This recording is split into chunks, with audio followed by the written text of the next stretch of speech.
যে বয়সে একটি শিশুর হাতে বই থাকার কথা, সে বয়সেই অনেক শিশুর হাতে উঠে এসেছে কাজের সরঞ্জাম। দারিদ্র্য, পারিবারিক চাপ আর বেঁচে থাকার লড়াই তাদের স্কুল থেকে সরিয়ে নিয়ে এসেছে এসব কারখানায়। আমি এখন এমন কিছু শিশুর গল্প শুনতে এসেছি যাদের বয়স 10 থেকে 15 বছরের মধ্যে। তাদের অনেকেই স্কুল ছেড়ে দিয়েছে। তাদের পরিবারের আয় এতই কম যে টিকে থাকার জন্য তাদের এসব কারখানায় কাজ করতে হচ্ছে। এসব কারখানায় তারা দীর্ঘ সময় ধরে কাজ করে গেলেও তাদের বেতন খুবই সামান্য। এই ছোট ছোট হাত প্রতিদিন কঠিন কাজ করছে।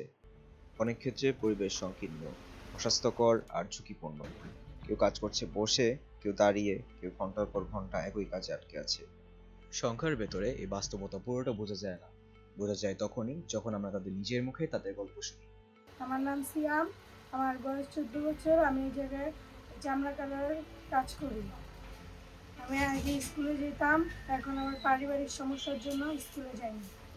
আমার এই জায়গায় বিভিন্ন রকমের সমস্যা হয়, মাজা ব্যথা হয়, হাত ব্যথা করে, হাত কেটে যায়। তুমি বড় হয়ে কি হতে চাও? বড় ইঞ্জিনিয়ার হতে চাই। আমি বড় হয়ে ডাক্তার হতে চাই। আমি আবারও স্কুলে যাইতে চাই, বড় হয়ে ডাক্তার হতে চাই।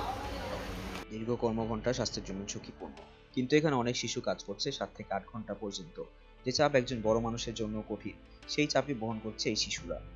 এই বয়সে তাদের শরীর বেড়ে ওঠার কথা, স্কুলে থাকার কথা, স্বপ্ন দেখার কথা, কিন্তু তার টিকে থাকার জন্য কাজ করছে।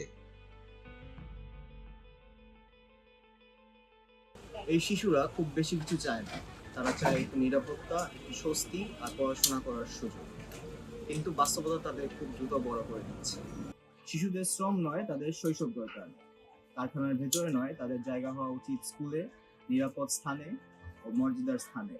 আমি ছিলাম আপনাদের সাথে ওয়ালভার রঙ্কন রোজারিও। সবাইকে ধন্যবাদ।